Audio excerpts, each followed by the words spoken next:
আন্তর্জাতিক গুম প্রতিরোধ দিবস উপলক্ষে শুক্রবার বেলা 11টা 30 মিনিটে খুলনা প্রেস ক্লাবের সামনে মানবাধিকার সংগঠন অধিকার ও মায়ের ডাকের আয়োজনে মানববন্ধন করা হয়।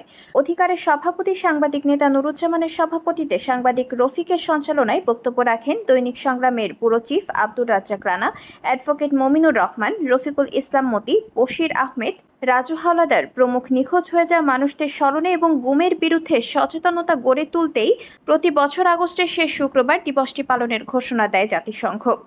2010 সালের ডিসেম্বরে international convention for protection of all persons against enforced appearance সম্মেলনে যে আন্তর্জাতিক সনদ কার্যকর হয় তা 30 আগস্টকে গুমের শিকার ব্যক্তিদের স্মরণে আন্তর্জাতিক দিবস হিসেবে ঘোষণা করা হয়।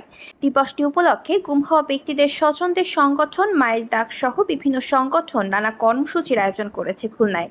মানববন্ধনে 2016 সালে গুম হওয়া ডক্টর মুখলেসুর রহমান জনির বাবা কেঁদে কেঁদে তার সন্তান হারানোর কথা তুলে ধরেন এবং বর্তমান অন্তর্বর্তীকালীন সরকারের কাছে তার ছেলেকে ফিরে পাবার প্রচেষ্টার জন্য আকুতি মিনতি করেন, সাহায্যের আবেদন করেন এবং বেনাপোলের ছাত্র মোহাম্মদ রেজওয়ান হোসেন 2016 সালে সাদা পোশাকধারী পুলিশ ধরে নিয়ে যান। আজ পর্যন্ত তার কোনো খোঁজ পাওয়া যায়নি। কাঁদতে কাঁদতে তার বড় ভাই বর্ণনা দিয়েছেন মানববন্ধনে। তার একটাই দাবি, তার ভাইকে তিনি ফেরত পেতে চান। উক্ত মানববন্ধনে মানবাধিকার কর্মী, অ্যাডভোকেট, সাংবাদিক এবং সাধারণ মানুষ অংশগ্রহণ করেন।